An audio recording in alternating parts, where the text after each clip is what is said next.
الو، اهلين. ايش حالك؟ اخبارك؟ وانا بعد وايد مشتاقة لك حبيب. ما ارسلت لي الرصيد بعد شوية. انزين، اقول لك صح حبيبي. انا بعدين بروح الصالون شوية. اه، لا بس يا رحف وايد طالع لي شعر،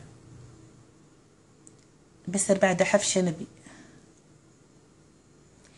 ايوه، فديتك الغالي، احبك. اقول لك، انا خبرت امي عن علاقتنا، وايد وايد فرحت. ايوه والله صدق. انت بتحاجيها؟ هي بنادي لك اياها.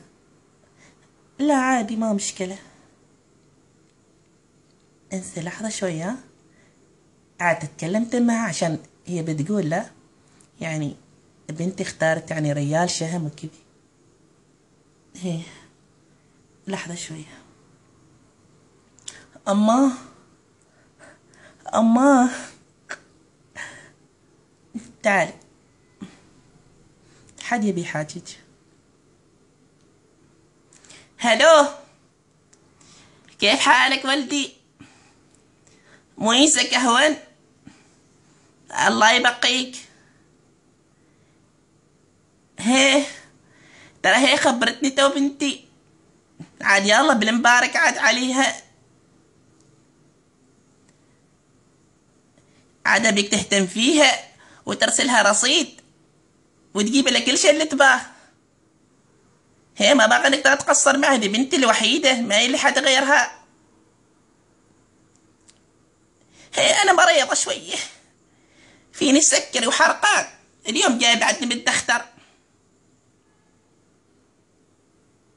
ماشي باس ماشي باس. كي نوبة اغني لك نوبة؟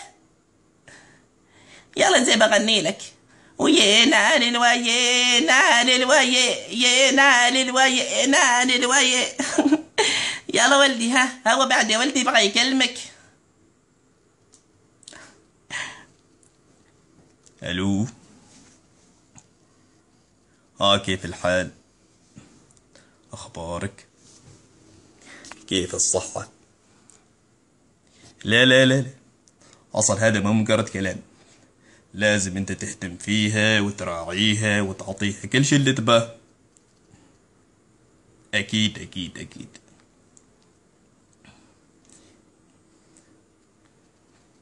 الو، ها كيف؟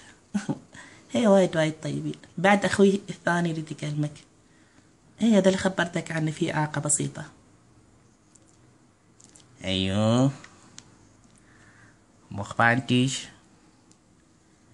اقولك مبروك مبروك. ايوه اقولك يوم انت بيجي يشوفك عندنا، بروح انا وياك. ايوه مشي هناك، روح روح سوق. ايوه